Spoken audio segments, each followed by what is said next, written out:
बिस्मिल्लाहिर्रहमानिर्रहीम। बाबु मा जाअ फी मस्हिर रासी अन्नहु यब्दउ बिमुक़द्दमिर रासी इला मुअख्खिरिही। अन अब्दुल्लाह इब्न ज़ैदिन अन्न रसूलल्लाहि सल्लल्लाहु अलैहि वसल्लम मसह रासहु बियदैहि फ़अक़बल बिहिमा व अदबर बदअ बिमुक़द्दमि रासिही सुम्मा ज़हब बिहिमा इला क़फ़ाहु सुम्मा रद्दहुमा हत्ता रजअ इलल मकानिल लज़ी बदअ मिन्हु सुम्मा गसल रिजलैहि। सर के मसह के सिलसिले में इमाम तिर्मिज़ी रहमतुल्लाह अलैह ने दो बाब लाया है। दोनों बाब में से एक बाब तो ये है कि अन्नहु यब्दउ बिमुक़द्दमिर रासी इला मुअख्खिरिही, और दूसरा बाब जो बाद वाला है बाबु मा जाअ अन्नहु यब्दउ बिमुअख्खरिर रास अनि रुबई बिन्त मुअव्विज़ बिन अफ़रा अन्न नबिय्य सल्लल्लाहु अलैहि वसल्लम मसह बिरासिही मर्रतैन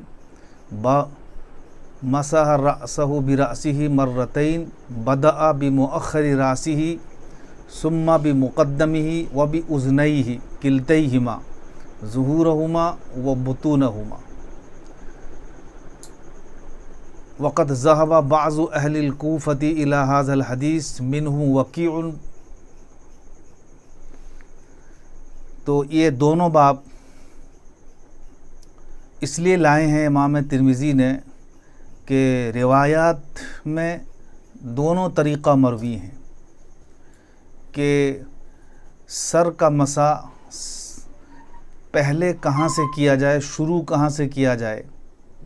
कोई हदीस सर के मुक़द्दम से शुरू करना और किसी हदीस में मुअख्खर से यानी पिछली जानिब से शुरू करना है। दोनों तरीक़े रिवायात में हैं।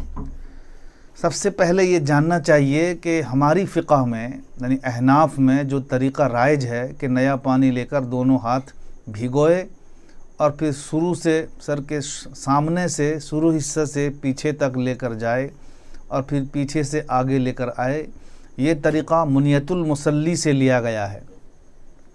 साहिब मुनियतुल मुसल्ली ने ये तरीक़ा हाकिम शहीद से लिया है। हाकिम फ़िक़ह में उसको कहते हैं जो उन तमाम मसाइल को याद रखता हो जो इमाम अबू हनीफ़ा रहमतुल्लाह अलैह और उनके शागिर्दों से मरवी हों। हाकिम में शहीद की किताब अल-मुहीत से मुनियतुल मुसल्ली में ये तरीक़ा नक़ल किया गया है। इब्न हुमाम ने फ़थुल क़दीर में लिखा है कि इस तरीक़े की कोई असल नहीं, ला अस्ल लहू। सही फरमाया है इब्न हुमाम ने। अलबत्ता इसका ये मतलब नहीं कि इस तरीक़े को छोड़ देना चाहिए, बल्कि अपनाना चाहिए और इस तरीक़े पर अमल करना चाहिए, लेकिन सुन्नत समझ कर नहीं। इसकी मिसाल यूँ दी जा सकती है, दो मिसालें इसमें दी जा सकती हैं। एक ये है कि खाने से पहले और बाद नमक खाना, इसको सुन्नत समझकर नहीं खाना चाहिए। इसकी कोई असल नहीं, उसको अपनाना चाहिए मगर सुन्नत नहीं समझना चाहिए। दूसरी मिसाल ये है कि तालीम और ताल्लुम का जो मौजूदा तरीक़ा है जो हुज़ूर सल्लल्लाहु अलैहि वसल्लम के ज़माने में नहीं था, इसकी कोई असल नहीं मगर इसको सुन्नत नहीं कहा जाएगा। तो फिर फ़ुक़हा किराम ने जो मसा का ये तरीक़ा ईजाद किया है, इसमें फ़ायदा भी है। फ़ायदा यह है कि हथेली यानी हाथ का सारा हिस्सा इस्तेमाल में आ जाता है, और दूसरा फ़ायदा गंदगी का इज़ाला है। अहनाफ का मसह के सिलसिले में मौजूदा तरीक़ा अगरचे बेआइनी ही हदीस में मौजूद नहीं मगर मिन वजहिन इसकी असल हदीस में मौजूद है कि आप सर का मसह फरमाते थे। पहले आगे से पीछे ले जाते थे और फिर पीछे से आगे ले आते थे। तो इब्न हुमाम का कौल ला अस्ल लहू ये मिन वजहिन सही भी है और मिन वजहिन सही नहीं भी है, इसलिए इसको अपनाना चाहिए मगर सुन्नत समझ कर नहीं। इमाम शाफ़ी रहमतुल्लाह अलैह की एक रिवायत है कि کم سے کم مسح کرنے کی جو مقدار ہے وہ 3 انگلیوں سے ہوگی. دوسری روایت میں 1 انگلی سے بھی مسح ہو جاتا ہے. احناف کے نزدیک کم از کم 1 انگلی سے مسح کرنا ضروری ہے، اس سے کم سے جائز نہیں.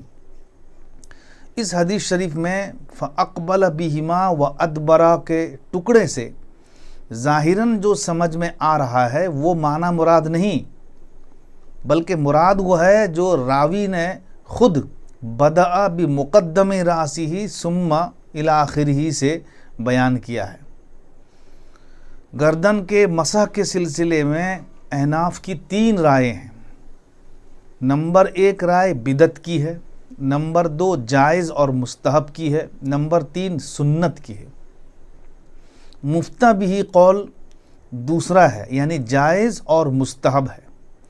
تحفۃ الطلبہ فی مسح الرقبہ، اس کے مصنف مولانا عبدالحی لکھنوی رحمۃ اللہ علیہ، انہوں نے وہ تمام حدیثیں جمع کی ہیں جو گردن کے سلسلے میں وارد ہوئی ہیں، لہٰذا گردن کے مسح کو بدعت نہیں کہا جا سکتا ہے. تو مفتہ بھی رائے امام ابو حنیفہ رحمۃ اللہ علیہ اور احناف کے درمیان جو مفتہ بھی رائے ہے وہ جائز اور مستحب کا ہے.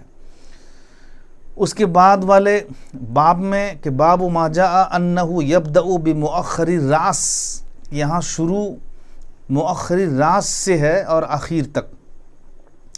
تو اس باب میں جو حدیث آئی ہے وہ ضعیف ہے ابن عقیل کی وجہ سے. یہ مدلس ہیں، اور پھر مدلس جب صیغہ ان سے روایت کرے تو اس کی حدیث اشد درجہ کی ضعیف ہو جاتی ہے.